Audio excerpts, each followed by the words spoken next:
High how are you this is Vishnu D Kafle है यो मेरो नयाँ च्यानल हो साथीहरु प्लिज सपोर्ट गरिदिनु होला र यस च्यानलमा मैले हजुरलाई देखाउँछु डेली लाइफको बारेमा हैन रोजमर्रा जिन्दगीमा हामी कति दुःख कति परेशानीमा छौं हैन त्यही पनि हामीले के गर्छौं भनेपछि बिहान ढिलो उठ्छौं राति ढिलो सुत्छौं हैन बिहान ढिलो उठ्छौं हुन त मैले भनेर हजुरलाई केही हुनेवाला छैन बट ये बड़ी अच्छी बात कही आप बट यो मैले आफैमा अप्लाई गरेर हेरेको हैन हजुरले मेरो वरिपरि हेर्न सक्नुहुन्छ यो एउटा फिल्ड हो है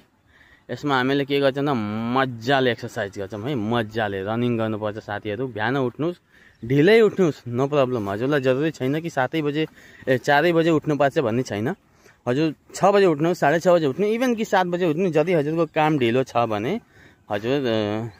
ढिलो उठ्दा नि हुन्छ अदरवाइज कसैको एकदम बिहान 4 बजे उठेर काम गर्नुपर्ने हुन्छ भनेपछि उहाँले 4 बजे उठेर काम सकेर 7 बजेतिर यसो फिल्ड आएर हजुरको नजिकै केही फिल्ड छ भनेपछि आउनुस् यसरी आएर 1-2 राउन्ड हान्नुस् हैन हल्का योग गर्नुस् प्राणायाम गर्नुस् अनि त्यसपछि फ्रेश हुनुस् र जानुस् हेर्नु होला दिनभरि हजुरहरु एकदमै फुल एन्ड फाइन हुनुहुन्छ है असम्भव जो मैले अहिले एक्सरसाइज गरिसकेको छु रनिङ गरिसकेको छु हैन सो त्यही भएर मैले हजुरलाई जस्ट हेराएको मात्रै हो सो अब हामी जान्छौं हाम्रो घर है यहाँ मैले हजुरलाई देखाउन चाहन्छु हेर्नुस् मेरो वरिपरि एउटा स्कुल पनि छ यो शान्तिनगर है शान्तिनगर दिव्यनगरमा मिसिएको एउटै हो र यहाँ हामीहरु के गर्छौं भनेपछि घुमघाम गर्छौं यहाँ कहिले कहिले फिल्ड टुर्नामेन्ट म्याचहरु पनि हुन्छ साथी और अभी तो रुको क्लाइमैक्स अभी बाकी साथीहरु है यो नवलपरासी स्थित शान्तिनगर हो हैन र एकदम ब्युटीफुल छ यो ठाउँ साथीहरु मैले के भनौं हजुरलाई जति तारिफ गर्दा त्यति कम छ हैन ओके सो यस्तै हो सो त्यही भएर साथीहरु हिँड्नुस् उठ्नुस् डेली प्राणायाम गर्नुस् हैन हजुरले गर्दैमा केही फरक हुनु पर्दैन उल्टा हजुरहरुकै लागि एकदम बेटर हुन्छ हैन अबे साले म पनि एकदमै अल्छी थिए उठ्नै झ्यौ मान्ने के मुलाको उठ्छ साला अबे साले तभी अरे कहना क्या चाहते हो अन्त तर एकचोटी उठेर एक दिन 2 दिन 3 दिन साह्रै गाह्रो हुन्छ नजाम हुन्छ म त एक दिन अब्सेन्ट नै हान्दिएको है बट बिस्तारै बिस्तारै के भयो भनेपछि हजुरले मोटिभेसनल भिडियोहरु हेर्नुस् यो टिकटकमा नाना थरी काण्ड कुण्ड हेर्नु भयो भने साथीहरु you will never get success हैन ओके सफलता पाइदैन त्यसरी किनभने नेपालमा सब चुतिया मान्छेहरु धेरै भर्ती छन् कौन है ये लोग कहां से आते हैं किनभने सबै चुतिया छन् किन भन्नु न सबले काण्ड बनाउँछन् किनभने पब्लिकलाई त्यही मन पर्छ हैन त्यही भएर काण्डको चक्करमा आफ्नै काण्ड भएको थाहा हुँदैन ये बड़ी अच्छी बात कही आप so you must have to learn from other है यो मेरो वरिपरि हेर्न सक्नुहुन्छ ब्युटिफुल छ हैन सो साथीहरु अनि हजुरको के अगाडिको दृश्य पनि देखाउँछु मेरो मोबाइलको ब्याट्री डाउन भइसकेको छ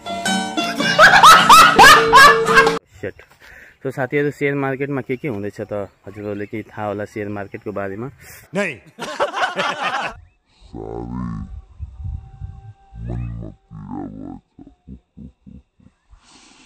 सो नो प्रब्लम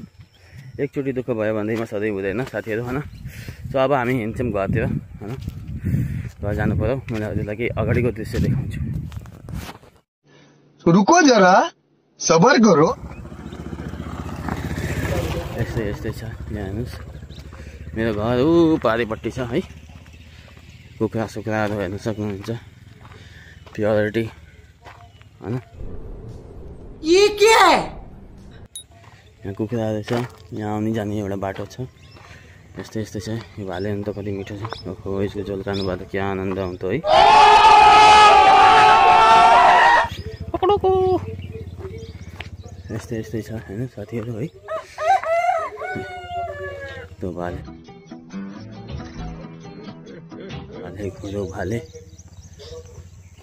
सो गाइजहरु यस्तै छ अब हजुरलाई के भनौं हैन यो रोड हो यहाँबाट सिधा मेरो घर छ साथीहरु मेरो ब्याट्री डाउन भइसकेको छ सो म अहिलेलाई हैन आजको यो यतिमै समाप्त गर्न चाहन्छु पछि भोलि या पछि दिउँसोतिर केही अपडेट दिन्छु होला है। साँझ भिडियो हाल्छु साथीहरू, मेरो भिडियो सधैँ साँझ आउँछ, साँझमा हेर्नु होला हैन। रोजमर्राको जिन्दगी, त्यसमा मैले कुनै इन्फर्मेसन भिडियोहरू पनि सेयर गरिरहेको हुन्छु जुन कि हजुरहरूको लागि एकदम महत्त्वपूर्ण हुन्छ। No, God, please, no, no, no. हैन, के गर्नुपर्छ के गर्न पर्दैन। अदरवाइज मेरो एउटा च्यानल छ विष्णु इन्फो ब्लग, त्यसमा मैले जति पनि जना वैदेशिक रोजगारीमा युरोपतिर क्यानाडा अस्ट्रेलिया अप्लाई गर्न चाहनुहुन्छ उहाँहरूको लागि पनि मैले राम्रो जब्सहरू आफैले मोबाइलबाट सर्च गरेर कसरी अप्लाई गर्ने र बिना मेन पावरको हजुरहरूले वैदेशिक रोजगारमा युरोप जस्तो कन्ट्रीहरूमा जान सक्नुहुन्छ। तर हजुरसित इङ्ग्लिसको नलेज हुनुपर्छ साथीहरू, आलु छाप भएर हुँदैन है। ओके, र वेल एक्सपिरियन्स हुनुपर्छ हैन, कुनै चिजको पनि एक्सपिरियन्स हुनुपर्छ। मेरो एकचोटि च्यानल भिजिट गर्नु होला विष्णु इन्फो ब्लग। मैले युरोपीय देशहरू लगायत सम्पूर्ण देशकोमा कसरी अप्लाई गर्ने कसरी के गर्ने सम्पूर्ण जानकारी मैले त्यसमा दिएको हुन्छु। यो मेरो अर्को च्यानल छ हैन, रोजमर्राको बेहाल जिन्दगी। सो ल, यति पनि म बिदा लिन्छु। जय नेपाल।